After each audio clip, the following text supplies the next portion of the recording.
저희가 2021년 그 새해쯤에 잠재의식 깨우기 프로젝트에서 빅토리아님이랑 같이 만나가지고 여러 가지 좋은 시간을 보내고 그대로 헤어질 수 없어서 우리 서로에게 협력자가 되자 해서 마스터마인드 클럽을 만들고 각자 읽은 책으로 지금 나누는 이런 일을 4월, 5월 매주 월요일 클럽하우스에서 하고 있는데요. 이 시간에가 너무 좋은 게 각자가 읽은 책을 나눔으로써 한 시간에 5권을 읽은 효과를 볼 수 있는 아주 매직 같은 시간입니다.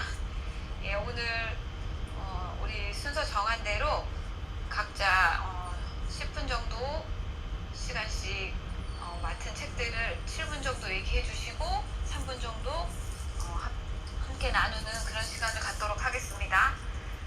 첫 번째로 발표해 주실 분은 우리 그룹의 중심이 되어 주시는 너무나 멋진 우리 방장님, 리더님, 빅토리아님께서 행복의 가격이라는 너무 궁금해요. 이거 얘기를 해주시겠습니다. 네, 안녕하세요. 빅토리아입니다. 네, 오늘 소개해드릴 책은요, 태미 스트로벨의 행복의 가격이라는 책이에요. 근데 이 책의 제목이 사실은 저는 원서의 제목이 더 확 와닿는 것 같아요. 그러니까 원서의 제목은 돈으로 행복을 살 수 있다면, 게다가 얼마 돈이 들지도 않는다면 이라는 그 뜻이거든요. 그래서 이 책을 쓰신 그 태미 스트로베리라는 이분이 그 우연히 디 윌리엄스라는 분의 영상을 유튜브에서 보신 거예요. 근데 저도 사실 그 영상을 봤거든요. 근데 저도 굉장히 조금 그러니까 신선한 충격이었어요. 그러니까 이 디 윌리엄스라는 분이 사회사업가인데요. 그러니까 과테말라에 다녀오신 거예요. 그래서 과테말라에 다녀오시고 난 다음에 본인이 살고 있는 그 오레곤에 있는 자신의 집이 사실 그렇게 큰 집도 아니세요. 2000 스퀘어핏이면 미국에선 사실 꽤 큰 집도 아닌데, 본인이 그러니까 잠시 지냈었던 그 과테말라의 집들에 비해서 너무 크게 느껴지셨던 거죠. 그리고 또 본인이 그 큰 집에서 그렇게 행복하지 않다는 거를 또 그렇게 느끼셨던 거예요. 근데 이제 과테말라에 계셨던 분은 이제 이분이 제가 여기 블로그에는 제가 사진을 그 사진은 아니지만 제가 이렇게 유튜브 영상을 보시면 밑에 조그만 집이 있어요. 근데 이 집이 그 84 스퀘어풋 밖에 안 되는 아주 작은, 우리나라 그 사이즈로는 2.4평이라고 해요. 그래서 그분이 손을 이렇게 대고, 이쪽 대고 되면 이렇게 손이 닿더라고. 이렇게 닿고, 그분이 이제 키가 크신지 이렇게 크게 발을 이렇게 크게 쫙쫙 벌려서 걸으면 4발자국이면 또 닿더라고요. 그러니까 그렇게 작은 집인데, 그 본인의 그 집을 팔고 2.4평짜리 집을 짓고, 그리고 난 다음에 본인이 가지고 있는 걸 모두 팔고, 그리고 오레곤에서 그 작은 집 타이니 하우스 그 운동을 하시면서 그런 이제 이런 작은 집에서 사는 행복을 전파하고 계신 분이세요. 그래서 이 스트로베리라는 이분의 이 영상을 보고, 나도 이분처럼 그렇게 큰 집에 매여서, 그러니까 빚에 허덕이면서 행복하지 않게 사느니, 그러니까 모든 것을 그러니까 다 다운사이징해서, 그러니까 집도 다운사이징하고 차도 다운사이징하고, 그래서 나중에는 이분은 그 데이비스에서 사시던 분이었는데, 데이비스에서 이제 큰 집에서 차 2대로 사셨던 분이 이제 나중에 세크라멘토로 옮기셔가지고 이제 400 스퀘어핏으로 사시다가 나중에는 이제 굉장히 작은 이제 84 스퀘어풋짜리 집을 짓고까지 살게 되셨어요. 그래서 이분이 이제 얘기를 하시는 거는 사실은 그냥 굉장히 제목에서도 여러분이 책을 읽지 않아도 아실 거예요. 이게 무슨 말을 하려고 하는지. 근데 이제 여기서 저는 이제 자세하게 그 내용을 보면서 굉장히 설득이 되더라고요. 저희가 지금 2024년까지 저 같은 경우는 이제 300만 불을 벌고 싶은데, 여기서 지금 나오는 이분들이 얘기하는 거는 행복이 돈과 비례하지 않는다. 저도 알죠. 행복이 돈과 비례하지 않는다는 건 알기는 아는데, 이제 저는 그 돈을 벌어서 그 돈으로 정말 그러니까 저의 시간적인 자유를 얻고, 그리고 그 돈으로 뭐 이것저것 제가 하고 싶은 뭐 마음 챙김 비즈니스라던가 이런 마음 챙김 사업을 하겠다라고 생각을 했는데, 이제 이분들은 완전히 저하고 생각하는 그러니까 행복을 얻고자 하는 그 방법이 지금 반대에 계신 분이신 거예요. 그래서 이분들은 모든 걸 다 나누고, 그러니까 가지고 계셨던 거를 다 이제 뭐 팔거나 아니면 이제 주변 사람들한테 다 나눠주고, 결국 본인들이 갖고 있었던 그 모든 빚을 다 청산을 하고, 그리고 이분이 다녔던 회사가 참 아이러니하게도 투자 회사를 다니셨어요. 근데 투자 회사를 다니고 사람들한테 이제 돈을 버는 방법, 뭐 그다음에 이렇게 그 이코노미컬하게 사는 방법에 대해서 사실은 가르치는 그런 포지션에 있었던 분이셨는데, 본인의 실제 삶은 그렇지 못하셨던 거죠. 그래서 그거에 회의감을 들고 결국에는 이제 다녔던 회사도 그만두고, 그리고 이제 차도 다 팔고, 그래서 나중에는 이제 자전거를 타고 다니면서 자전거를 탈 수 있는 거리에 있는 회사를 이렇게 다니게 되면서 이분들의 그 행복의 사이즈가 엄청 커지셨던 거예요. 그래서 그 과정을 블로그에 옮겨서 적고 있었는데, 이제 그게 사람들의 입소문을 타고, 그러니까 그것들을 공감하고 그것들을 또 함께 하고자 하는 사람들이 많아지면서 이 사람의 내용이 그 뉴욕타임스 기자한테 알려져서 결국에는 이렇게 책까지 쓰신 거예요. 그래서 이분이 이제 여러 가지 것들, 이제 이분이 깨달으신 거를 이제 책에 쭉 나열을 해놨는데, 제가 거기서 읽어드리면, 행복은 공동체와 연계하여 충실한 인간관계를 맺을 때 생겨난다. 돈으로 행복을 살 수 있다. 관건은 돈을 어떻게 쓰느냐다. 물적 재화를 소비하는데 지나치게 매달리면 장기적으로는 행복해질 수 없다. 더 적은 것으로부터 더 많은 것을 얻는 법을 배우는 것은 행복을 발견하고 잃어버린 시간을 되찾고 자신만의 방식으로 살아가는 하나의 방법이다. 또 어떤 형태로든 삶을 변화시키려면 노력과 인내, 열린 마음으로 새로운 시각을 받아들이겠다는 의지가 필요하다. 예, 요렇게 지금 그분이 이제 그 깨달으셨던 분을 이제 정리를 하셨어요. 그래서 사실은 우리도 뭐 많이 사실은 하고 있는 게 이제 미니멀리즘. 그래서 굉장히 많이 사람들이 좀 따라하고 있죠. 그래서 저 같은 경우도 지금 이사를 하면서 굉장히 많이 짐을 진짜 큰 쓰레기 봉투로 몇 개를 갖다 버렸는데도 아직도 짐이 많아요.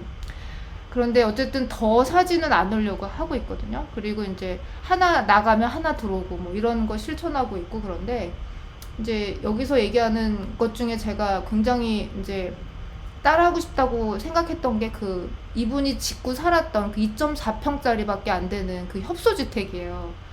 그래서 그 협소주택을 지금 생각하면 제 방보다 사실은 작은 사이즈인데, 네, 이 협소주택을 가지고 이분들의 집을 이렇게 하나하나 자세히 이렇게 보여주는데 정말 너무너무 뭐가 없으신 거예요. 거의 아무것도 없이 살고 계시는데, 이분의 표정과 이분이 지금 전파하는 그런 메시지는 어떤 큰 집에 살고 있는 어떤 큰 조직에 있으신 분보다 더 크신 것 같다라는 생각이 들었어요. 그래서 사실은 이 얘기를 제 남자친구한테도 해봤더니 말도 안 되는 소리 하지 말라고 전 바로 까임을 당했는데, 근데 네가 어떻게 그런 데서 사냐고, 말도 안 되는 소리 하지 말라고 그렇게 얘기를 했지만 저는 소망합니다. 그래서 제가 생각하는 거는, 저는 이렇게 마당이 넓은 그런 이렇게 큰 그렇게 마당이 집에 비해서 마당이 넓은 거죠. 그래서 이제 저희 차크라가 이제 얼마든지 아무데나 똥 싸도 제가 매일 안 치워도 되는 똥 싸고 오줌 싸고, 그리고 이렇게 제가 이렇게 좀 먹고 할 수 있는 그런 가든도 있고, 그런 집에서 살면 참 좋겠다. 그렇게 가지고 있는 것 때문에 스트레스 안 받고 그런 생각을 했어요. 그래서 지금 목차가 굉장히 목차를 보면, 이게 제가 계속 목차를 거기다가 쉐어를 했는데, 이제 물건의 패러독스, 물건을 산다고 행복해지는가? 당신이 소유한 물건이 당신을 소유한다. 그다음에 소박한 삶으로 행복 찾기, 물건과의 관계에 변화를 만들어라, 빚의 위력, 팔 수 있는 건 팔고 나머지는 나누어라, 작은 집이 주는 기쁨, 일하는 즐거움을 되찾다, 행복을 사세요. 진정한 재산은 오직 시간뿐. 돈이냐 아니면 인생 경험이냐. 중요한 건 관계지 물건이 아니다. 공동체를 꾸리는 방법. 작은 즐거움에 담긴 힘. 사랑하라. 물건이 아닌 삶을. 네, 목차만 다 읽어도 책 다 읽으신 것 같죠? 네. 그래서 소유보다는 공유 속에 더 큰 행복이 있고, 우리는 우리가 가진 것으로 생계를 꾸리지만 삶을 만들어가는 것은 가짐이 아니라 나눔이다 라는 이제 깨달음을 얻었고요. 제가 뭐 아까도 얘기했지만 제가 이제 협소주택에 이제 살아보는 거를 저의 지금 일단 저의 꿈으로 네 지금 만들었고요. 그리고 저는 지금 자전거를, 너무 충격적인 얘기지만 제가 자전거를 못 합니다. 배울 수 있어요. 네, 그렇지만 자전거로 저도 출퇴근을, 차를 없애고 자전거로 제가 이렇게 출퇴근하고 장 보고 이런 거를 한번 네 꿈꿔보면서 네 여기까지 마무리 하려고 해요. 그래서 어떻게 질문 있으시거나 뭐 하실 말씀 있으신 분 계실까요? 네, 형님. 2025년도에 협소주택으로 이사 가신다고 선언하셨잖아요. 네, 네. 오레곤, 제가 원래는 오레곤으로. 오레곤에 폴틀랜드 가시는 거잖아요. 네, 네, 네. 어떻게 알죠? 포르트란드 얘기했나요, 제가? 예전에 한번 얘기하셨어요. 맞아요, 맞아요. 네. 제가 폴틀랜드 저도 가본 적 없지만 좋았는데 어쨌든 2025년도에 꼭 거기서 사셔서 저희에게 한번 소개해 주세요. 네, 놀러 오세요. 캠핑하러 오세요. 네, 얼마든지. 네. 캠핑의 삶이 이미 있으셔서 사실 제 생각에는 쉽게 적응하실 것 같다는 생각이 들어요. 네, 네. 저도 캠핑 너무 좋아해서. 캠핑하셨단 말이 저는 아직도 잊혀지지 않는. 네, 네, 어쨌든. 네. 거의 홈리스처럼 살았기 때문에 뭐 그렇게. 아니 근데 저도 그 꿈꾸는 삶이에요. 네, 너무 좋을 것 같아요. 캠핑에서. 네. 그래서 잔디밭에서. 질문은 아니었고 2025년 협소주택 기대합니다. 네, 지금 이렇게 또 퍼블릭에 얘기를 했으니까 꼭 지켜야겠네요. 네, 감사합니다. 네. 그러면 그 다음 이제 향님 예, 소개해드릴 텐데요. 저희 매력 향초님은 이제 캐나다 런던이라는 곳에 살고 계시는데 오늘 너무 머리를 이쁘게 자르고 오셨어요. 그래서 이게 화면이 보였으면 좋겠는데, 근데 저거를 스스로 저렇게 머리를 이쁘게 자르셨다는 게 참, 네, 너무 재주가 많으십니다. 향님 부탁드려요. 자급자족의 삶과 미니멀리스트의 삶을 추구하며 살고 있습니다. 네. 제가 읽은 책은 사람을 얻는 지혜라는 책이에요. 사실 이 책은 누가 인생책이다 해서 추천해 주셔가지고 읽게 됐어요. 저자는 발타자르 그라시안이라고 이제 스페인 철학자인데 이분은 16세기에 사셨던 분이세요. 그래서 사실 원작은 아주 예전에 나왔던 책이죠. 그냥 전체적 느낌은 그냥 성경에 좋은 것만 모아놓은 느낌이에요. 그래서 사실 저는 성경을 늘 읽는 입장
운이 당신을 도와주고 있다면 용감하게 앞으로 나가라. 운은 자신감이 넘치는 당당한 사람을 좋아한다. 이거는 뭐 끌어당김의 법칙, 뭐 온갖 자기계발서에서 얘기하는 것과도 일면 상통하는 것 같아요. 내가 자기가 자신이 있고 자기가 원하는 이거를 그냥 바로 믿고 나가라는 거죠. 네. 만약에 내가 자신감이 없으면 사실 운도 안 따라준다는 이런 얘기예요. 그리고 이제 언행에 대한 얘기인데요. 이거는 정말 가슴 깊이 새기고 싶은 말인데 평소 유언장을 쓴다는 각오로 말하라. 그래서 말을 할 때 이 말이 내가 죽기 전에 마지막 말이 될 수 있겠다 라는 생각으로 말을 하면 조금 말을 할 때 더 신중해지지 않을까.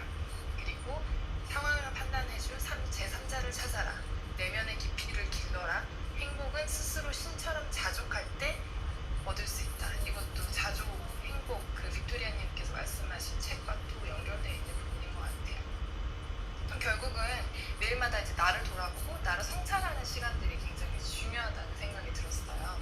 그래서 제가 여러분께 이제 질문 드리고 싶은 게 나만의 지혜로운 인간관계의 비결, 그리고 제니께서 또 댓글로 남겨주셨는데 내면의 깊이를 기리는 나만의 방법에 대해서 좀 같이 나눠봤으면 좋겠습니다.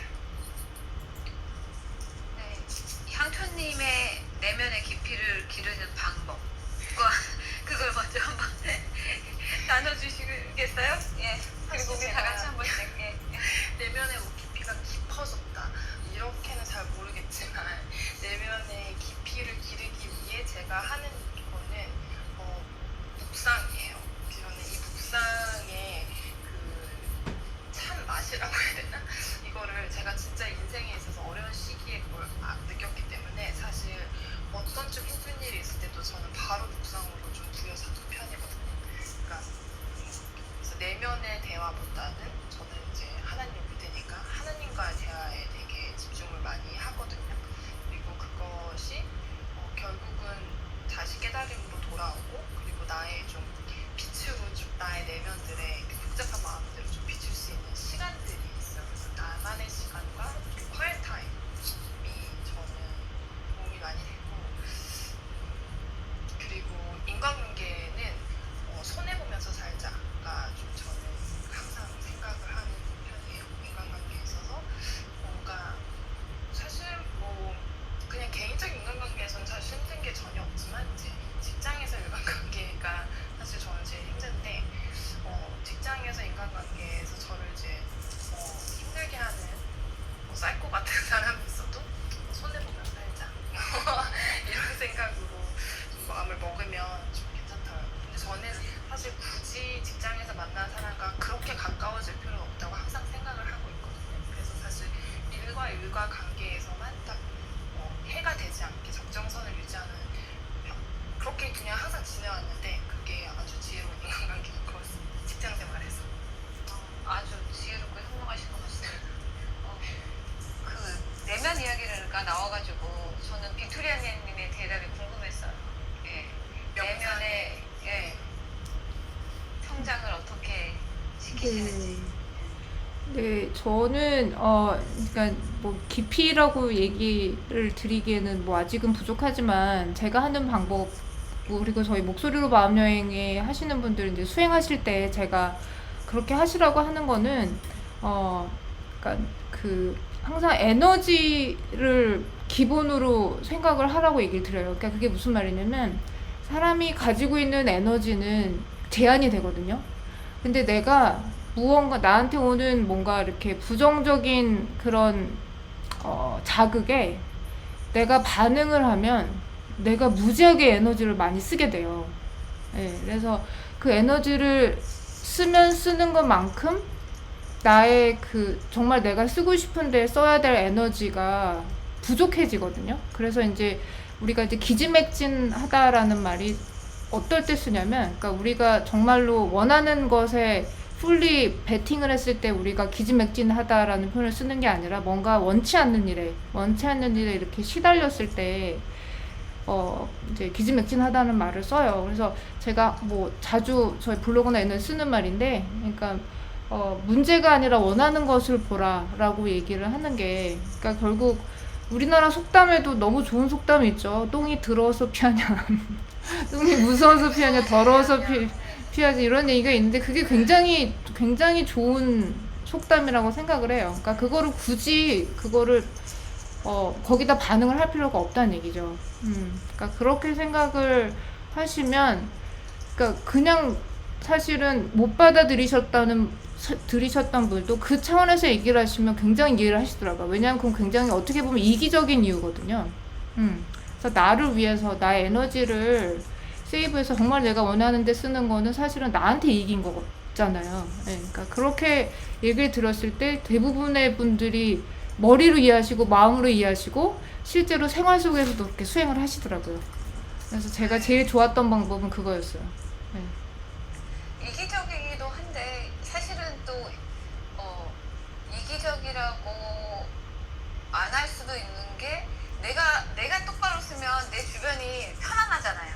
내가 흔들리고 내가 똑바로 쓰지 못해서 사실은 더 내 주변이 흔들리고 더 여러 가지 문제들이 생기는데 예, 그거 되게 좋은 것 같아요. 내면 성장 얘기해가지고 저 예전에 노트 독서 노트에다가 벤자민 프랭클린 자서전에 그 13가지 내면 성장을 위한 그런 게 나오는 부분이 있거든요. 그래서 그거를 근데 이거 나누면 좋을 것 같아서 그냥 잠깐 봐드릴게요. 이분은 이 13가지 인격의 덕목을 몸에 익히기 위해서 매일, 매주, 매달 점검을 한대요. 근데 그 13가지가 절제, 과음이나 과식하지 말자. 두 번째, 침묵. 이로운 것 외에는 말을 삼가고 쓸데없는 대화를 피한다. 세 번째가 질서. 모든 물건은 제자리에 정돈하고 모든 일은 정해진 시간을 지킨다. 네 번째가 결단. 내가 해야 할 일은 꼭 하겠다고 결심하고 반드시 실천한다. 다섯 번째, 검약. 다른 사람 혹은 나에게 유익한 것 외에는 돈을 쓰지 않는다. 여섯 번째, 근면. 시간을 헛되이 보내지 않고 불필요한 행동 역시 삼간다. 일곱 번째는 진실. 남을 속이지 않으며 순수하고 정의롭게 생각한다. 여덟 번째는 정의. 다른 사람에게 손해를 입히지 않고 응당 돌아갈 이익을 꼭 준다. 아홉 번째가 온유. 극단적인 것을 피하고 사람을 원망하지 않는다. 열 번째는 청결. 몸, 옷차림, 집안을 깨끗하게 한다. 11번째는 평상심. 사소한 일로 마음을 흐트러뜨리지 않는다. 12번째는 순결. 몸이 쇠약해지고 부부의 평화와 평판에 해가 될 정도로 하지 말자. 13번째가 겸손. 예수와 이렇게 써있는 대로 지금 읽어드리는 거예요. 13번째가 굉장히 많네요. 뭘 하지 마. 겸손, 예수와 소크라테스를 본받는다. 근데 여기 되게 그 밑에 이분이 이 13가지를 매일 했다는 건 아니고요. 이분의 제일 좋은 방법이 뭐냐면 이 13가지를 적어놓고 하루에 하나만 실천하자라고 생각했대요. 하루에 하나만. 근데 오늘 제가 결심했던 하루 한 가지를 못했어요. 그러면 나 왜 이거 못했지가 아니라 그럼 난 내일 내가 이걸 할 거야 라고 생각을 했대요. 그래서 근데 매일 이거를 보면서 매일 이 중에 하나라도 실천해야겠다고 생각하는 거. 그러니까 우리들이 하시는 그 묵상을 매일 하시고 그냥 예수님처럼 살자 하는 그 마음을 매일 가진다 하는 그거 같아요. 네. 네. 내면 성장 얘기 나와서 뭐 적어놓은 게 있어가지고 네. 얘기하다 보니까 길었네요. 너무 좋아요. 상초님, 예, 다음 소개해주세요. 바로 묻은 얘기. 걸맘. 걸맘님? 젠님? 혹시 얘기해 주시겠어요? 안 할게요. 아니 저는 안 한다기보다 사실 저는 좀 지혜를 얻고 싶었어요. 그래서 침묵을 얘기했는데 저도 뭐 그런 말 많았잖아요. 침묵은 금이고 뭐 말은 뭐고. 그래서 저는 그거를 되게 오랫동안 머리에 두고 살고 실제로도 현실에서는 말이 되게 적은 사람이거든요. 그러니까는 마음을 먹고 3번 가면을 쓰고 말을 해야지 약간 이러고 말을 하는 스타일이에요. 네, 그렇게 하니까는 또 어색한 애가 되기도 하더라고요. 그래서 그거 팁을 사실 여쭤보려고 했는데 지금 혜빈님께서 좋은 말을 하라. 그래서 그거를 말을 아무 말이나 하는 거 아니고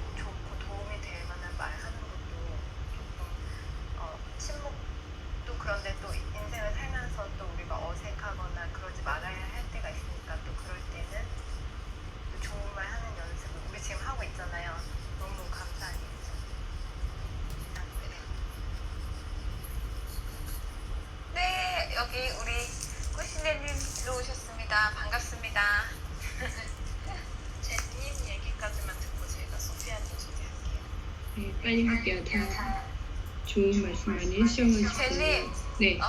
지금 줌을 들으셨어요? 클럽하우스를 들어주세요. 막 이렇게 빠져가지고 줌에 있다가 저 다 좋은 말씀 해주셨는데 저 요즘에 생각하는 게 인간관계가 나빠지는 요인 중에 하나가 그 사람에게 내가 원하는 걸 너무 기대해서 그렇다는 얘기를 들어가지고 그걸 좀 생각하고 있어요. 그러니까 직장에서도 뭐 저 사람이 나한테 이러면 안 되지. 그러니까 아까 향초님이 얘기해 주신 거랑 맞는 것 같아요. 왜냐하면 내가 손해볼 생각을 하면 그런 기대를 좀 덜 하게 되잖아요. 근데 사람들은 내가 이만큼 해줬으니까 나도 이만큼 받아야 되는데 저 사람 그렇게 안 하네 하면은 인간관계가 좀 힘들어지는 경우가 많다 그래서 요즘에 이제 그걸 좀 생각하고 그러니까 약간 마음을 비워야 인간관계가 잘 굴러가지 않다는 생각을 했어요. 이상입니다. 너무 귀한 나눔 감사합니다. 역시 훌륭하신 분들이 훌륭한 말씀을 해주니까 너무 좋네요. 육아의 행복을 느끼고 계시는 우리 파트타임 직업의사, 풀타임 마미, 그리고 풀타임 와이프, 그리고 엔잡러의 삶을 살고 계신 소피아님 소개합니다. 예. 엔잡러 올해가 가기 전에 소개 감사하고요. 제가 오늘 함께 나눌 책은 필립 얀시의 교회 나의 고민 나의 사랑이라는 책입니다. 오늘 우리 지난주에는 다 제목이 돈 이랬는데 또 이번 주에는 다 우리 다 내면 여행하네요. 곧 나옵니다. 네, 기대합니다. 금융 여신에게서. 네, 제가 제목이 나의 고민, 나의 사랑이잖아요. 제가 제목과 비슷한 내용을 고민할 때 지인께서 빌려주신 책인데 이 저자분께서 크리스찬으로서의 여정이 저랑 완전 다른 분이죠. 인종 다르고 나이 다르고 성별 다르고 언어, 문화 다 다른데 비슷한 점이 많아서 마음이 잘 통하는 책을 만났다는 신선하고 반가운 마음에 여러분과 함께 나누려고 이 책을 선택을 했습니다. 이 저자 필립 얀시는 미국에서 제일 유명한 기독교 작가분 중에 한 분이라고 하세요. 그래서 이분은 개인적으로는 아주 보수적인 크리스천 커뮤니티에서 성장하고 자라신 후에 청년이 돼서 그 보수적인 집단에 약간 염증을 느끼고 교회를 완전히 떠났다가 다시 정반대로 예배 참여자로 돌아온 그 후에 쓰신 책이거든요. 근데 향초님께서 추천해주신 그들이 나를 살렸네라는 책은 그분이 한창 교회를 떠나고 방황할 때 이야기를 통해서 교회로 돌아올 수 있게 도움을 주신 위인들 12분에 관한 책이에요. 근데 이제 지금 이야기하고 있는 교회 나의 고민 나의 사랑에서는 아주 간단하게 저자가 자신을 교회로 돌아오게 한 것은 결과적으로는 공동체였다고 이야기를 하세요. 그리고 또 혜빈님께서도 추천을 해주셨는데 놀라운 하나님의 은혜라는 이 책 역시 이것도 이제 이분이 교회로 돌아오신 후에 느낀 하나님의 은혜에 관한 책을 쓰신 것 같고요. 네, 두 책 모두 제 목록에 올랐습니다. 추천 너무 감사하고요. 이 책은 총 3장으로 나눠져 있어요. 근데 이제 1장부터 가면 제목이 너무 저는 재밌었는데 왜 교회를 붙들고 범민하는가입니다. 왜일까요? 왜 붙들고 범민할까요? 여기서 저자가 생각하는 교회의 이상적인 모습 또 크리스천의 태도에 대해서 말씀해 주시는데 여기에서 잠깐 따오자면 교회에 모인 크리스천이란 일치를 추구하되 획일이 아니며 다양성을 추구하되 분열이 아닌 모습으로 우리 앞에 나타나야 한다. 인종, 문화, 성별이 모든 것들을 초월해 하나님 하나로 모인 인간 공동체가 바로 교회라고 이야기를 합니다. 물론 이거는 이제 이상적인 모습이니까 우리가 찾기는 쉽지가 않고 2장에서는 하나님께서 생각하신 교회에 대해서 저자가 생각하는 거를 저희에게 제시를 해 주시는데요. 그 중에 제 마음에 가장 와닿았던 부분은 저자가 생각하는 하나님이 원하시는 교회 모습은 AA 모임이 아닐까라고 말씀을 하셨어요. 이 AA 모임이 알코올릭 아노니머스라고 미국에서 많이 있는 산발적으로 있는 그 알코올 중독자들의 모임이잖아요. 근데 여기는 그 만남의 시작을 나는 누구누구입니다. 나는 알코올 중독자이고 마약 중독자입니다. 이 문장으로 자기 소개를 시작한대요. 네, 작가가 말씀하시는 건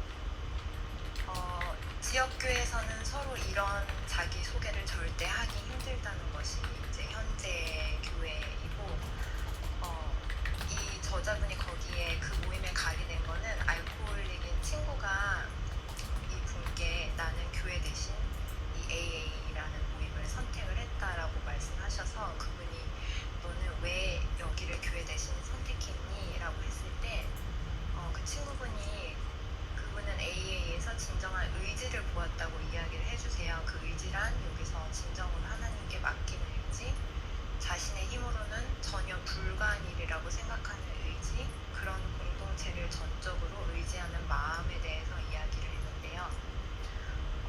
그 마음이나 그런 의지들이 예수님께서 제일 처음 교회를 세우실 때 바로 그런 의도로 교회를 세우지 않으셨을까 하고 이제 저자가 제시를 하는 거예요. 그래서 그 저자의 친구분께서는 알코올릭이셔서 그분 말씀으로는 나 같은 경우에는 어쩌면 하나님께서 술을 이용해서 다시 본인을 돌이키게 하신 거가 아닐지도 모른다고 생각을 한다라고 고백을 하셨는데, 저는 그것도 되게 신선했어요.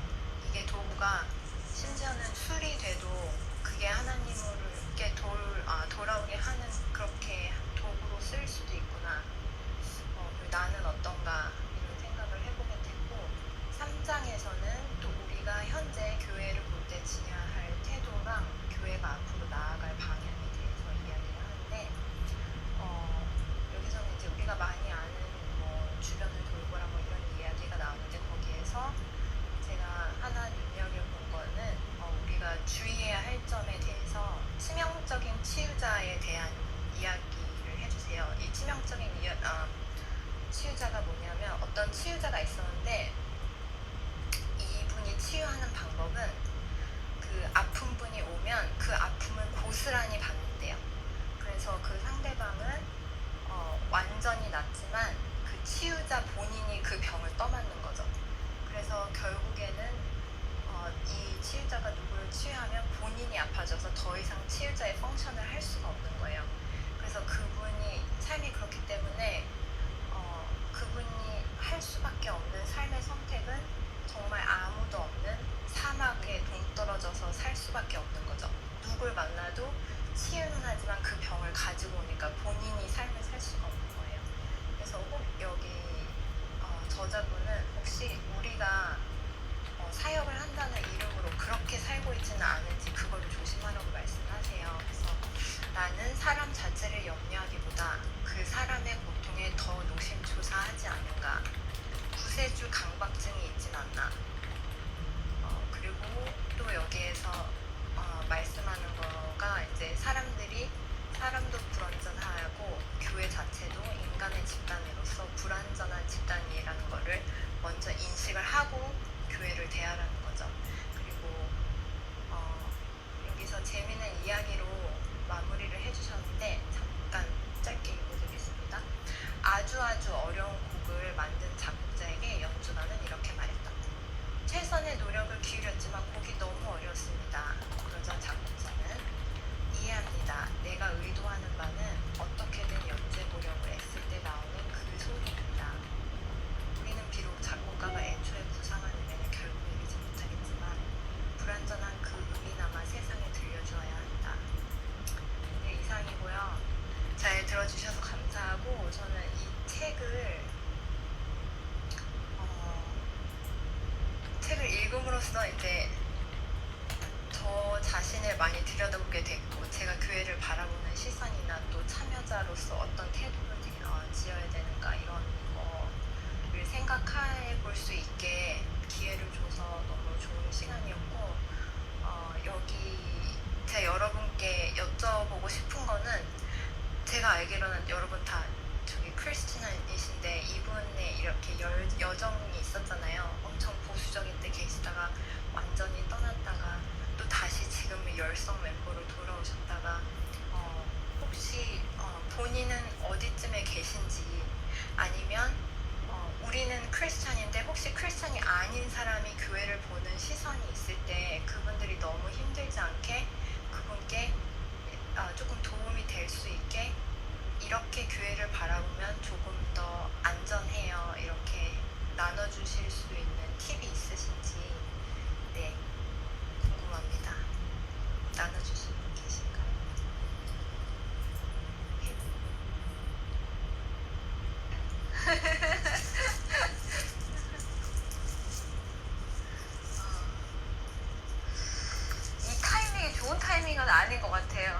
질문을 답하기에 저 개인적으로 예. 왜냐면 좀 전에 여러분들께서 지금 어느 위치에 가 있는지 어떤 상태에 있는지 본인은 네, 제가 저를 봤을 때 저는 막 엄청 막 마음이 뜨거워져가지고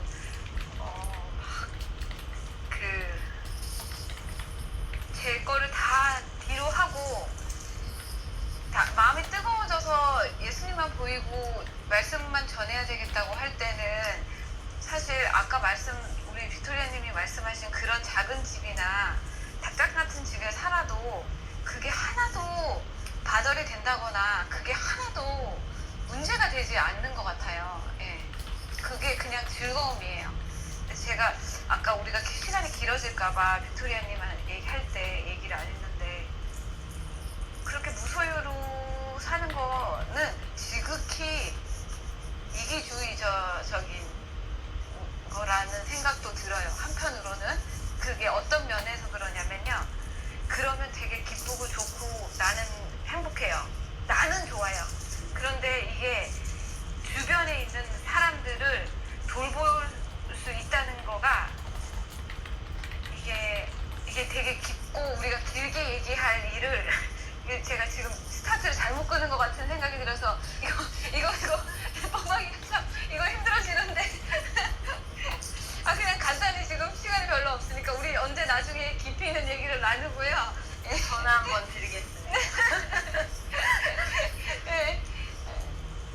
뜨거웠다가 식은 사람이라 지금 뭐 특별히 그리고 교회의 여러 가지 문제라는 것은 그 아까 지금 말씀하셨듯이 하나님만 중심에 있고 그 하나님을 중심으로 하나로 모인 아주 이상적인 공동체 정말 이런 이상적인 모양으로 우리가 교회들이 가면 좋을 텐데 사람이 모인 곳이라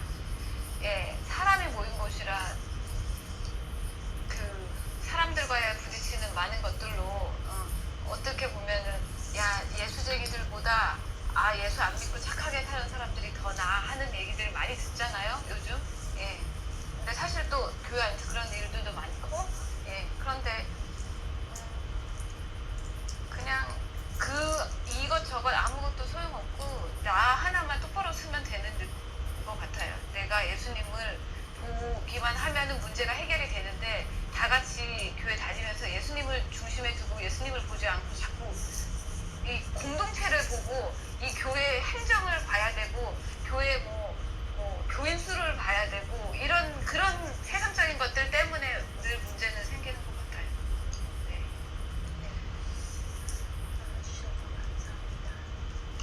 시간이 어떻게 되나요? 시간은 시간이 없어서 제가 다음 분을 소개해 주세요. 네. 다음 분은 LA에 계신 금융계 분명 저희의 금융 멘토 오늘 또 우연찮게 재테크북을 들고 오셨네요. 기대감이 매우 큽니다. 네, 이 책이 우리 리스트 중에 권장 요소 리스트 중에 하나에 있는 책이어가지고 제가 이제 읽었는데요.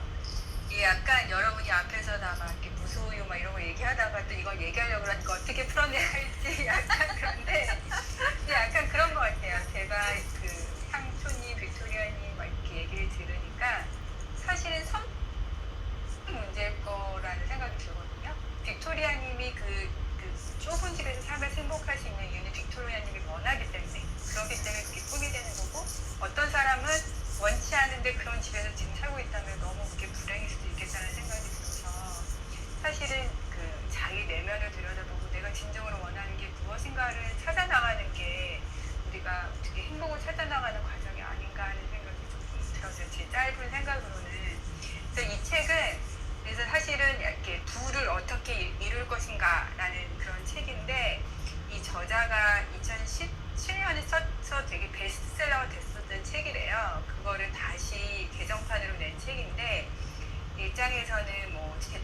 성공을 위한 12가지 법칙이 나오는데 제가 이렇게 다시 여러분이 다 아시는 내용인 것 같아서 여기서도 먼저 목표 세우고 이를 성취하고자 하는 목표를 뚜렷하게 금액까지 정하고 그거를 비전을 가지고 이루어 나가고 그리고 종잣돈을 무조건 빨리 만들어야 된다라고 먼저 얘기를 하고요. 종잣돈을 만들 때까지 지출도 줄이고 자신과 싸우라는 얘기가 나오고 결론적으로는 세상에 공짜는 없고 평범한 길 속에 진리가 있다. 그러니까 일확천금 노리지 말아라. 그런 게 주된 메시지고요. 그리고 그 다음에 나오는 게 이제 그 종잣돈이 있으면 투자를 해야 되잖아요. 근데 투자를 어떻게 잘할 것인가를 어떻게 풀어내냐면 물론 관심이 있으면 정보나 이런 거를 계속 접해야 되지만 그게 맞는 게 사람 한 100명, 1000명이 같은 정보를 가지고 어떤 사람은 돈을 벌고 어떤 사람은 돈을 잃고 어떤 사람은 아무것도 하지 못하잖아요. 그러니까 결국에는 그 정보를 가지고 자기가 올바르게 해석하는 사람만이 돈을 번다라는 메시지가 담겨 있는데 저는 그 점은 굉장히 공감하는 부분이거든요. 그래서 이 사람이 그 팁을 하나 주는데 경제신문을 읽을 때도 자기가 어떤 경제연구소의 연구원으로 일한다라고 생각을 하고 그 자료를 읽으래요. 그리고 내가 연구원이면은 뭔가 써야 될 거 아니야. 이런 자료를 다 읽고 그런 관점에서 한번 보고 그리고 두 번째 팁은 그 전문가의 기사를 읽고 그냥 기록을 하는 거예요. 이 전문가는 이렇게 얘기했다. 뭐 경기가 좋아진다고 했다. 2분기에 뭐 GDP가 얼마 오른다고 했다. 그 다음에는 그렇게 하나 객관적인 거 하나 쓰고 그 다음에 내 생각을 하나 쓰는 기록하는 걸 가져라. 그래서 그걸 보고 나는 지금 이 상황에서 그 사람의 말에 동의한다. 경제가 좋아질 것이다. 나빠질 것이다. 라고 자기 의견을 적는 거 두 가지를 하라고 해서 그러면은 한 3개월, 4개월 후에 그걸 뒤돌아보면 자기 예측이 얼마나 맞았는지 그러니까 자기의 정보 해석 능력을 사실은 체크하는 거죠. 그런 식으로. 근데 그걸 하다 보면 생기는 게 뭐냐면 자기 자신의 판단에 대한 믿음이라는 거예요. 근데 이제 이 사람이 말하는 거는 이 믿음이 없으면 대부분의 사람은 투자를 할 수 없는 경향이 있어요. 왜냐하면 말은 막 이렇게 하고 그 스탁 사, 그 주식 사, 뭐 아니면 경기 좋아지는데 집 사, 막 이렇게 하지만 실제로 돈 버는 사람은 그걸 한 사람들인데 그걸 한 사람들은 물론 아무 지식 없이 하면 돈을 잃을 확률이 높고 진짜 돈을 번 사람들은 자기가 판단한 뭐라 그러죠? 신념? 이렇게 될 것이라는 거에 대한 믿음을 가지고 밀어붙인다는 거거든요. 근데 이 사람 말은 거기까지 가기가 사실은 굉장히 힘들다. 그러니까 그 여정을 가야지만 자기의 재테크에 성공할 수 있다라고 나와요. 저는 그거는 되게 중요한 팁인 것 같고요. 3장 1편은 이 사람이 부동산 전문가 블로거래요. 그래서 부동산에 대한 이야기가 나오는데 거기에서도 비슷한 얘기를 다시 리핏을 하고 있어요. 그러니까 실제 부동산 투자에서 제일 중요한 것이 그 장소 뭐 이런 것들이잖아요. 그러니까 입지 3대 요소, 교통, 교육, 환경 이런 거를 다 따져봐라. 그러니까 사실은 되게 기본적인 내용인데 이게 다시 2장에서 말하는 것처럼 그런 정보를 가지고 또 어떻게 해석해서 좋은 투자처를 찾아내는 거는 또 다른 이야기입니다. 그러니까 그걸 하기 위해서 노력을 많이 해야 된다라고 나와요. 그렇게 이제 정리가 되는 책이고요. 그러니까 어려운 책은 아닌데 그냥 다시 한번 리마인드하는 그런 책이고요. 그리고 그 부자지수는 해보시면은 그러니까 자기 이게 왜 그 부자지수 체크를 해보라 그러냐면 같은 돈을 모았어도 내가 20대에 그 돈을 모았으면 이 사람은 훨씬 더 부자지수가 높아지고 내가 나이가 들어서 그 돈을 가지고 있으면 부자지수가 떨어지는 그 효과가 있어요. 그래서 이 지수의 장점은 나의 나이에 내가 어느 정도가 돼야 이제 부자인가라는 그거를 그 지수를 알 수 있어요. 그리고 내가 버는 그 양에 따라서. 그래서 그게 높을수록 좋으니까 만약에 그게 이 사람 말은 그게 100% 이하면은 지출을 좀 줄여야 되는 그런 상황이라고 할 수 있고 그러니까 걸맘님 같은 경우에는 두 분이 같이 버신다고 생각을 하시면 나이가 많은 사람 걸 넣는 게 맞는 것 같아요. 나이가 많은 사람 걸 넣어서 부자지수가 어떻게 나오는지 하면 그 가정에 어느 정도 그게 나오는 것 같아요. 지수가. 그렇게 하시면은 될 것 같네요. 이상입니다.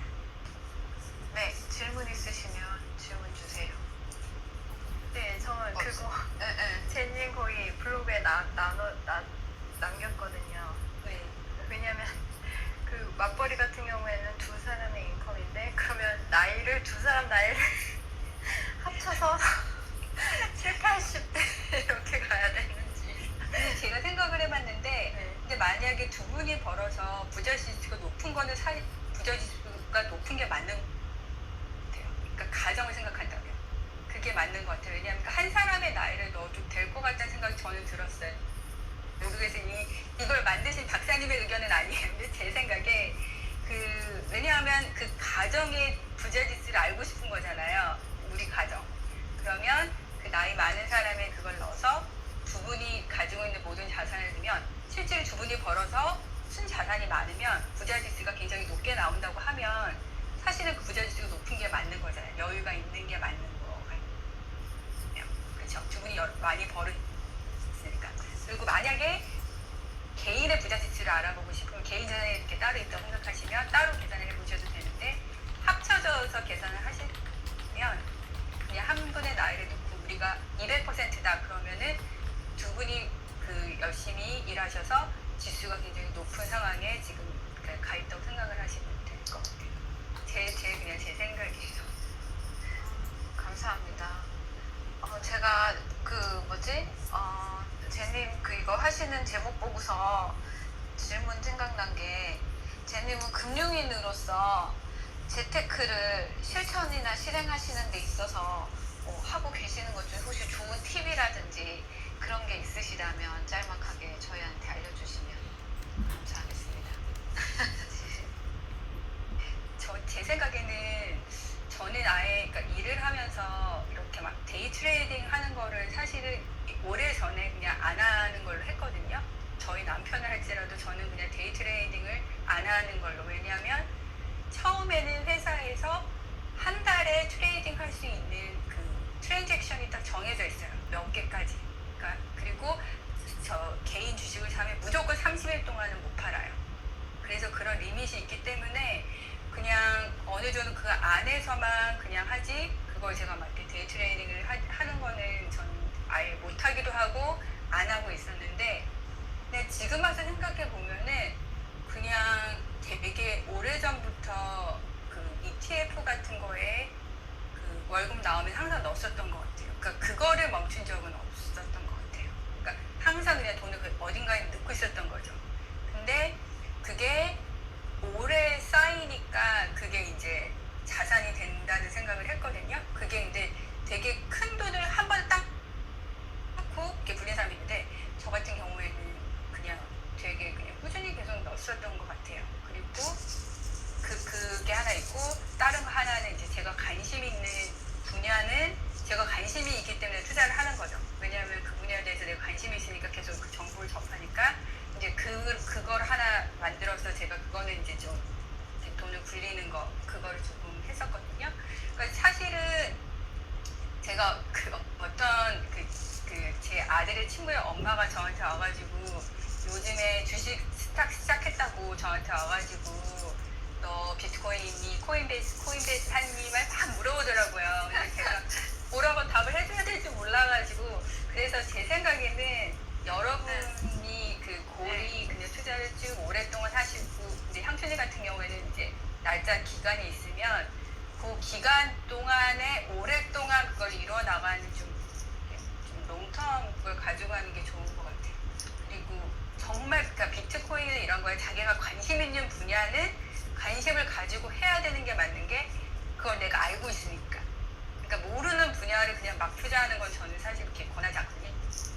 내가 너무 비트코인에 관심이 많고 정보를 맨날 접하고 나 맨날 그게 너무 재밌어라고 하면 그거는 저는 자기가 해도 된다고 생각을 하는 그런 사람 중에 하나거든요.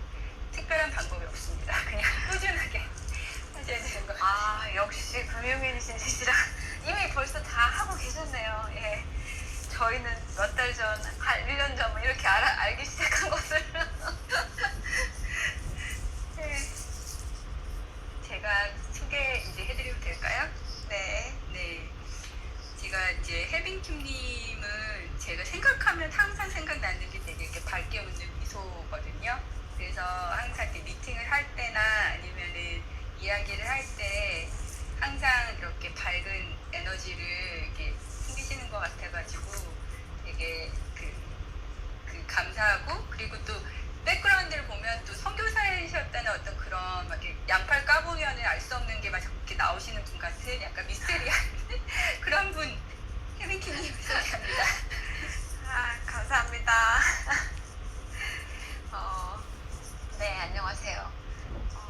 저희가 원래 이거 마스터마인드 북스다 할 때 4월달은 경제책 하자고 그때 그래가지고 이제 계획했던 대로 그냥 계속 쭉 4월 한 달은 경제북 맡은 거 열심히 하도록 하겠습니다. 오늘 여러분과 나눌 책은 존니의 금융문맹 탈출이라는 책입니다. 이분은 지금 한국에서 막 이분 덕분에 주식이 거의 막 엄청난 젊은 사람들도 하게 되고 어린 아이들까지도 주식에 관심을 가지게 되고 그렇게 됐죠. 그래서 이 책은 스스로 금융문맹이라고 생각하시는 분들, 혹은 내가 금융문맹인지도 모르는 분들, 또는 책은 읽기 싫은데 경제 공부는 또 하고 싶은 분들, 아니면 주린이 분들, 이런 분들에게 소개해드리고 싶은 책이에요. 왜냐면 중간중간에 이 만화 사파가 있어요. 그래서 이렇게 책이 굉장히 쉽게 읽히게 되어 있어요. 그리고 이 책 자체가 지금 보니까 이 존니 이분이 글쎄 2020년도, 2021년도, 이건 2021년도 출판이에요. 그런데 1년도 채 안 되는데 거의 같은 주제로 책을 3권인가 4권 쓰셨어요. 그런데 이분이 유튜브에 나온 그 조회수만 해도 2,360만 회가 넘는데요. 그러니 이분이 나오는 모든 그런 방송이나 유튜브 또 책이 굉장히 내용이 겹쳐요. 그래서 이 중에 그냥 하나 이분 거 읽고 싶으시면 그냥 읽으셔도 되고, 책 정말 읽기 싫다 그럼 유튜브 보셔도 되는 그런 내용들이에요. 이 내용 자체는. 근데 어찌 보면 이분은 계속 그 수많은 강연이나 책에서 얘기하시는 거가 계속 일맥상통하기 때문에 어떤 분들 결국은 뭐 펀드 팔려는 거야, 대표님이시잖아요. 그런데 저는 이분이 어떤 그 큰 교회 단체에 오셔가지고 이 같은 주제로 설교는 아니고 이런 강연을 하시는 걸 봤어요. 그런데 굉장히 설득력 있어요. 이분의 말이 굉장히 설득력이 있고, 왜 설득력이 있냐면, 쉽게 말해 돈을 벌어서 선한 부자가 되어라. 선한 부자가 되어서 더 많은 사람들을 도와주어라. 뭐 그런 거고, 실제 또 이분이 그렇게 약간 왜 이렇게 조금 이런 거 교육에 이렇게 가까이 닿지 못하는 사람들을 도와주고 계시기도 하시더라고요. 그래서 이제 이 책에서 말하는 금융문맹이란 돈이 어떻게 생기거나 조달되거나 유통되거나 사용되는지, 어떻게 인간의 삶에 연관되는지, 또 돈이 어떻게 불어드는지 줄어드는지를, 그리고 또 돈의 가치가 왜 오르거나 내려가는지를 전혀 이해 못하는 상태를 의미한대요. 그래서 제가 이걸 보는 순간 와, 완전 저는 금융문맹인 거예요. 그래서 근데 되게 안도의 한숨을 쉬었던 게 그 밑에 또 이렇게 나와 있어요. 근데 한국의 금융문맹률이 아주 높은 수준이래요. 10명 중에 9명은 문맹이래요. 금융문맹이래요. 그 정도로 심각한 상태인 거예요. 근데 이제 조금 사람들이 좀 경제를 공부해야겠다 이렇게 하는데, 이분의 그 강의나 이런 책의 내용이 굉장히 직관적이에요. 그리고 말씀 자체가 완전 이렇게 너무 이제 세게 나오시니까 동의를 못 하시는 분들도 있고, 이렇게 금융문맹은 질병이고 전염병처럼 주위를 모두 가난하게 만든다. 이렇게 말씀하세요. 그래서 이분이 얘기하시는 거는 금융을 이해하는 것은 돈을 이해하고 다루는 것부터 시작된다. 돈을 어떻게 벌고 소비하고 투자할 것인가에 대해 효과적이고 합리적으로 결정할 수 있는 지식을 지닌 사람이 금융 문맹을 탈출한 사람이다. 돈으로부터 자유롭기 위해 미리 돈을 공부하고 돈이 일하게 하는 방법을 알아가야 한다. 그래서 이분이 쉽게 말씀하시는 이 돈을 그러면은 어떻게 공부하느냐, 간단하게 얘기해서 금융 지식이 어느 수준인지 먼저 자각해라. 그 다음에 태도의 변화, 마음서림 없는 투자를 위해 돈 공부를 해라. 그 다음에 액션 플랜, 수입의 10%는 투자하는 습관을 들여라. 그래서 이분이 주장하시는 투자가 좀 전에 우리 제니께서도 얘기해 주신 거, 단타하지 마라. 주식 투자를 하려거든 장기 투자, 가치 투자를 해라. 그리고 여유분으로 주식 투자를 해라. 절대로 왜 요즘 젊은 한국 분들이 영끌 한다고 하잖아요. 영혼, 그게 저는 뭔지 몰랐거든요. 찾아봤더니 영혼까지 끌어모아서 투자를 하는 거래요. 그러니까 돈을 다 빌려가지고 투자를, 이제 주식 투자를 하는 거예요. 예, 근데 이런 거 절대 하지 마라. 이렇게 얘기하시고, 사교육비 줄여서 그 돈으로 차라리 아이에게 주식을 사주고 돈 공부를 같이 해라. 한국은 사교육비가 어마무시하게 들잖아요. 그리고 부자처럼 보이는 생활이 아닌 부자의 마음을 가지는 라이프 스타일을 가져라예요. 그래서 그리고 노동자가 되지 말고 자본가의 모자도 함께 써라. 그러니까 자본주의 세상에 살면서 왜 자본가가 안 되려고 하냐. 노동자는 그냥 노동으로 그냥 끝나버릴 뿐인데 자본가는 그 주식을 사므로 그 회사의 주주가 되기 때문에 너는 자본가도 될 수 있다. 그러므로 주식 투자를 해야 한다고 이런 얘기를 같이 하시고, 또 제가 이런 경제 공부, 이런 돈 공부, 뭐 부동산 뭐 이런 책들 요즘 읽잖아요. 한 가지 빠지지 않고 나오는 얘기가 긍정적인 사고를 해라 이거더라고요. 이분도 역시 그 얘기를 하세요. 그래서 되게 이게 공감이 갔어요. 긍정적인 생각을 하는 사람은 그렇지 않은 사람보다 부자 될 확률이 높다. 누구나 부자가 될 수 있다는 긍정적인 생각을 가져야 한다. 과장된 얘기가 아니다. 실제로 누구든지 부자가 될 수 있다. 워렌 버핏도 처음엔 부자는 아니었다. 그런 사람은 대부분 긍정적이다. 그런 긍정적인 마인드를 가진 사람들은 주식에 관한 생각도 남다르다. 30년을 바라보고 주식에 투자하면 당장 10% 20% 오르거나 떨어지는 것에 연연하지 않는다. 그래서 긍정적인 생각을 함으로 인해서 그러면 또 끌어당김이 많아질 테니까 또 그렇게 또 부자가 되지 않을까 하는 그런 이야기입니다. 그리고 이 책의 끝에 부자 능력 시험이란 부록이 있어요. 이 책 다 읽고 나면 이렇게 체크하는 건데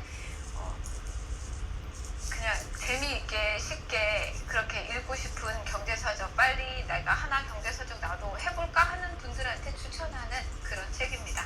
네, 이상입니다. 질문 있으시면 해주시고요. 근데 시간이 다 되었습니다. 저 궁금한 거 있어요. 뭐예요? 네, 말씀해 주세요. 저는 개인적으로 이제 태백님께 네. 많은 리스펙트를 드리는데, 제가 늘 금융 문맹 뭐 이렇게 얘기를 하잖아요. 근데 이제 한국인의 90%가 그렇다니까. 네. 그리고 이제 이 같은 경우는 두 개 다죠. 한국 사람 플러스 크리스천. 그러니까 저도 보니까 막 유튜브에 그런 아예 제목의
더 알려고 하지 않아요.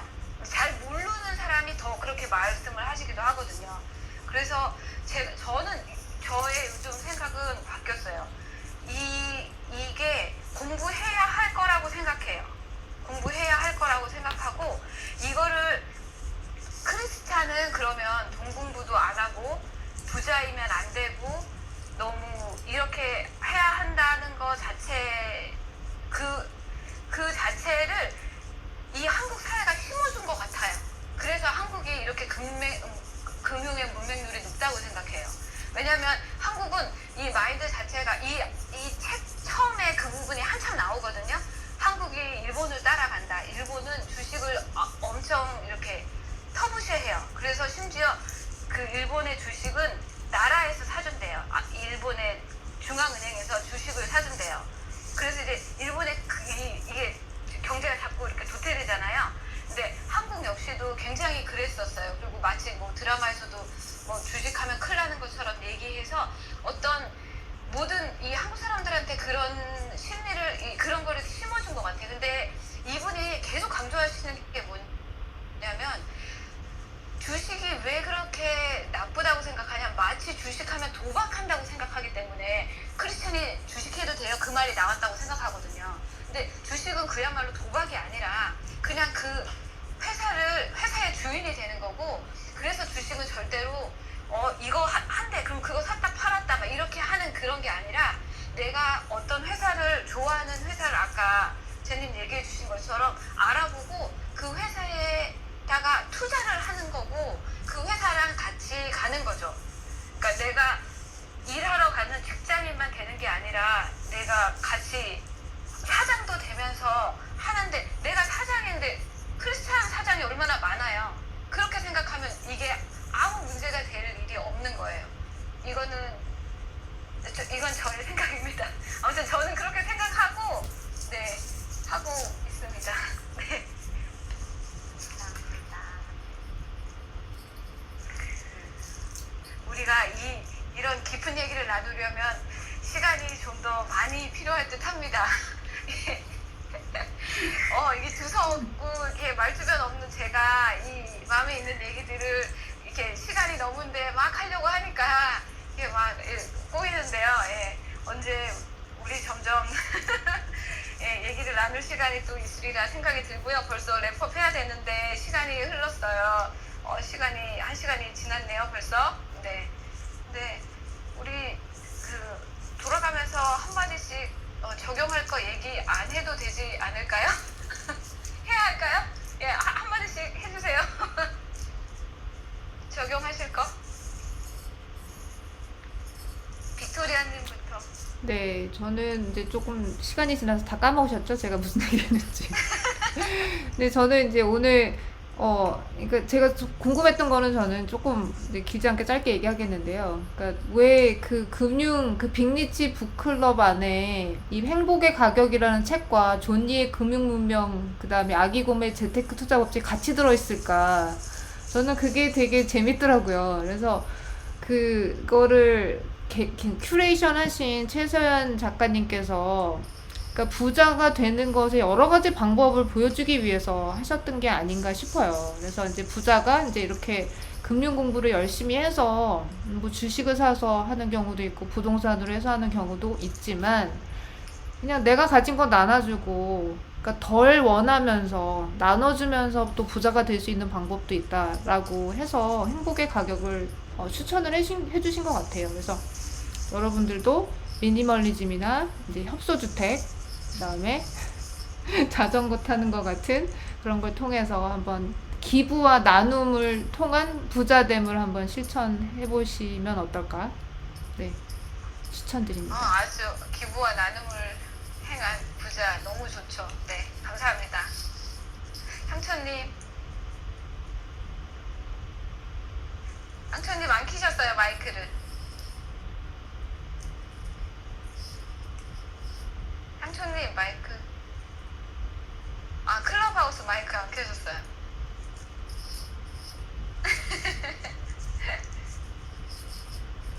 아직도 안 켜셨는데. 여기 마이크에 빨간 줄이 쫙 가 있어요. 네. 있으면 돼요, 밑에. 네, 안 나와요.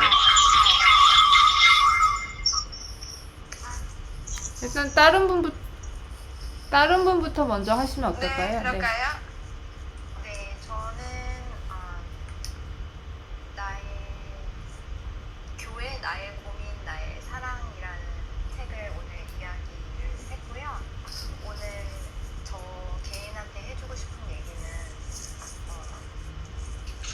교회도 하나님을 만나는 곳이지만 결국에는 인간이 모인 집단이라는 거. 그리고 그리고 혹시 저는 저부터가 일단 그 타인을 판단하는 시선과 자세를 가져서 교회 싫어, 뭐 답답해 이런 것조차도 내 입장에서는 그런 자세를 취한 게 아니었나. 그리고 물론 인간의 집단이지만 가장 중요한 건 하나님과 나와의 관계에 더 집중하라는 이야기를 저 자신에게 해주고 싶습니다. 우리 형님 마이크 되시면 들려요? 네, 들려요. 네. 저는 그 기부와 나눔이 사실 제 책 그거 주제거든요. 그래서 90% 썼는데 자꾸 10%가 안 써있어가지고 빨리 써야 되겠고요. 그 벤저민 프랭클린이 말씀하신 미루지 말아라 이 교훈을 얻고 가고요. 어쨌든 적용할 점은 가시는 거예요? 적용할 점은 제가 읽은 책에서 제가 제목으로 뽑은 거예요. 단 하루도 뭐였지? 단 하루도 소홀히 보내지 마라. 네, 저는 단 하루도 소홀히 보내지 않겠습니다. 감사합니다. 좋습니다. 젠님 부탁드려요. 네. 아이고. 직장인은 지름길이 없다. 그 평범한 그 길 속에 진리가 있다는 그 책의 그 메시지를 다시 한번 생각하고 싶고요. 그 다음에 그 투자하면서 자기가 어떤 생각을 가지고 어떤 정보를 가지고 어떻게 판단하고 투자를 하는지를 좀 더 이렇게 계속 트래킹을 해봐야겠다는 생각을 저는 했어요. 그래서 그걸 한번 해보고 싶은 생각이 저한테 들고, 그리고 이거 여러분 책을 다 읽으면서 아까 빅토리아님 말씀하신 게 되게 울림이 있는 것 같아요. 그러니까 그 부자라는 의미가 이런 재테크를 통해서 자기가 원하는 부자가 되는 방법도 있고, 그리고 아까 향초님처럼 정말 어디에 가서 다른 사람을 도와주기 위해서 돈을 모으는 그런 부자가 있고, 그리고 빅토리아님처럼 무소유를 한번 실행해보고자 하는 게 사실 부자의 꿈이잖아요. 그래서 그게 저는 되게 좀 감동인 것 같아요. 왜냐하면 제가 일하는 분야에서는 정말 돈이 모든 것이라고 생각하는 사람들이 그 인더스트리를 이끌어 나가고 있거든요. 그래서 항상 그 안에서 그것만 보다가 이렇게 다른 시선으로 그 부라는 것, 동이라는 거에 대해서 다시 생각을 해보게 되는 그런 좋은 시간이었던 것 같습니다. 감사합니다. 예. 오늘 너무 감사드려요. 저도 정작 그 경제 이런 거 얘기를 하는데 오래전에 떠났던 프랭클린 아저씨의 자서전에 나오는 13가지가 저는 우리의 내면 성장을 위해서 하는 그런 것들이 사실은 이게 다 우리의 내면을 성장하기 위해서 하는 거의 일부분이지 않나 싶은 생각이 들었어요. 예, 오늘 하면서. 예. 그래서 여러분들을 만나면 제 내면이 더 커지는 것 같은 생각이 들어요.